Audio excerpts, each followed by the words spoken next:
Bonjour et bienvenue dans une nouvelle consultation de Dr Sales. Aujourd'hui, j'ai envie d'aborder une question qui divise le monde commercial. Faut-il un script pour appeler ou pas ?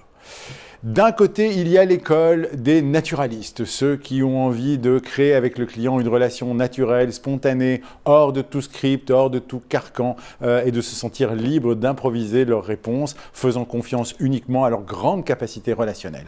De l'autre, on a l'école de l'efficacité, de l'efficience, qui veut pouvoir mesurer ce qui est fait, qui est fan des scripts, qui est fan des trajets décisionnels et qui va essayer de produire le script le plus efficace pour arriver à la bonne tonalité, au bon résultat, au bon rendez-vous, à la bonne vente. Laquelle de ces deux écoles a raison ? Il n'y a pas débat et je suis désolé de vous dire que c'est celle du script. Évidemment, il faut un script parce que, encore une fois, nous ne reposons pas uniquement sur de grandes qualités relationnelles et que notre travail n'est pas exclusivement d'être sympathique, bienveillant et gentil vis-à-vis du client. On a un processus à respecter et c'est quand on comprend ce processus-là qu'on arrive à faire de grandes choses. Mais pour rassurer l'école naturaliste, je vais vous donner un petit exemple. Je vous prie de regarder ce que fait un acteur fabuleux qui est Daniel Day-Lewis. Daniel Day-Lewis est l'acteur le plus oscarisé pour un premier rôle masculin. Vous allez le voir gagner un Oscar pour There Will Be Blood, pour Lincoln et pour My Left Foot, dans 3 rôles complètement différents de composition. Ce qu'il y a d'extraordinaire avec Daniel Day-Lewis, c'est quand vous le voyez jouer, vous ne voyez pas l'acteur, vous voyez le personnage, vous sentez ses émotions, vous voyez avec quel naturel vous vous laissez prendre par l'histoire sans être choqué par l'acteur et à quel point il arrive naturellement à vous prendre dans son jeu.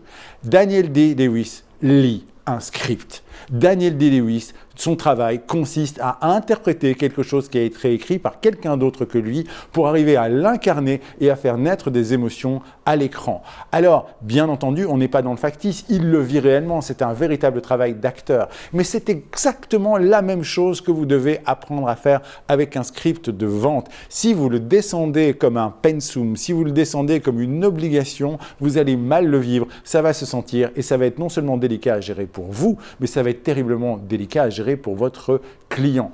Incarnez votre script et comprenez une chose. Quand on vous donne un script de vente, ça n'est pas un carcan dans lequel vous devez vous enfermer. Ça n'est pas rigide. Au contraire, la plupart des scripts de vente sont une structure. C'est une colonne vertébrale à partir de laquelle vous allez pouvoir vous déployer et à partir de laquelle vous allez pouvoir, à travers votre interprétation, proposer quelque chose de tout à fait personnel au client, mais qui respectera un certain code, un certain itinéraire. Retenez ceci, le script, c'est ce qui va vous permettre de vous déployer. Mais ce n'est pas une excuse pour faire votre travail comme un robot. Il n'y a rien de plus pénible pour un client, vous le savez, que d'entendre le script, que d'entendre que c'est écrit, que d'entendre que vous avez une voix monotone, monocorde parce que vous vous forcez à lire quelque chose sans âme et sans conviction.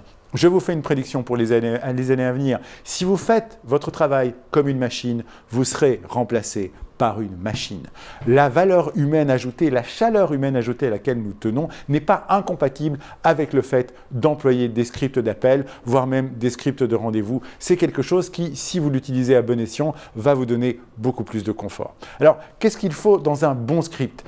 Il faut d'abord une intention. Il faut d'abord savoir ce que vous voulez faire avec. Qu'est-ce que vous voulez faire ? Vous voulez obtenir un rendez-vous ? Vous voulez créer de l'intérêt ? Vous voulez qualifier ? Vous voulez vendre au téléphone ? Tout ça est possible. Mais avant de commencer à l'écrire, il faut être très clair sur votre intention.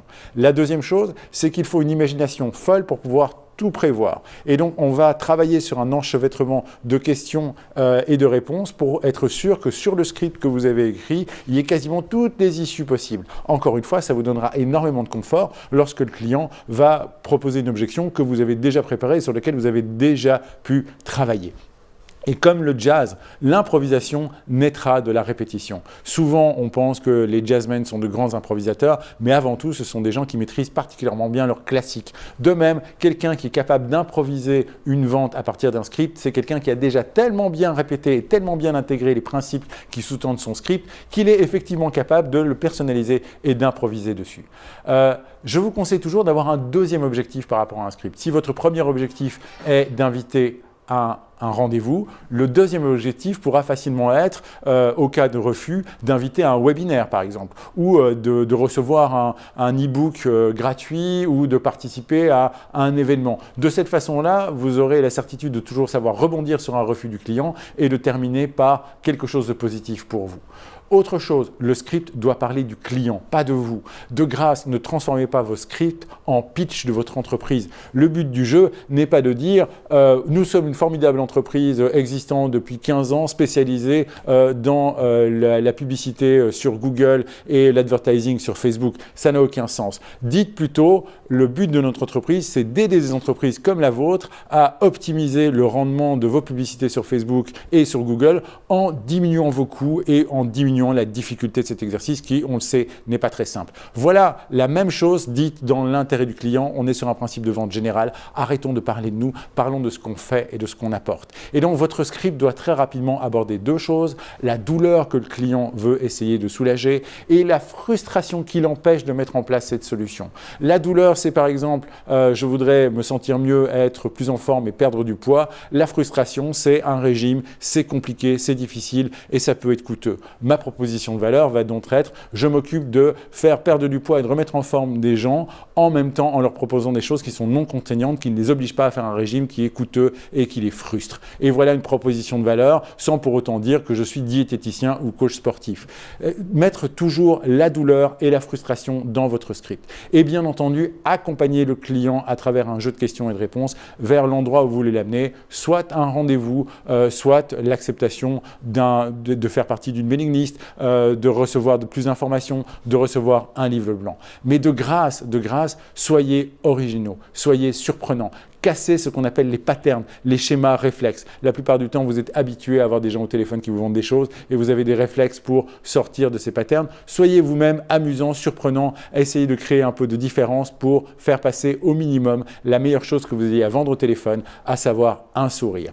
Et surtout, travaillez sur toujours avoir un next step clair, avoir un prochain pas qui est évident et sur lequel vous avez de la maîtrise. Ne laissez pas les gens vous revenir après, prévoyez la prochaine étape, prévoyez de planifier un rendez-vous avec lui ou une relance ou un envoi de quelque chose, mais ne laissez pas les choses dans le vague. Travaillez avec des scripts, ça va vous permettre d'être beaucoup plus performant et de grâce, de temps en temps, prenez votre script, déchirez-le, réécrivez-le, remettez-le au goût du jour. Il n'y a rien de pire qu'un script qui a été écrit il y a 15 ans ou il y a 20 ans, dont on sent encore qu'il appartient à un monde qui n'existe plus et qu'on répète de façon routinière et robotique. Et si vous avez la chance de travailler en équipe, alors travaillez ensemble sur vos scripts pour vous améliorer. C'est un véritable petit jeu d'équipe à faire ensemble et vous allez beaucoup vous amuser à le faire. Et vous verrez que vos résultats vont significativement augmenter. On se retrouve bientôt pour une prochaine consultation de Dr Sales. N'oubliez pas que la santé de votre entreprise dépend avant tout de la santé de vos ventes.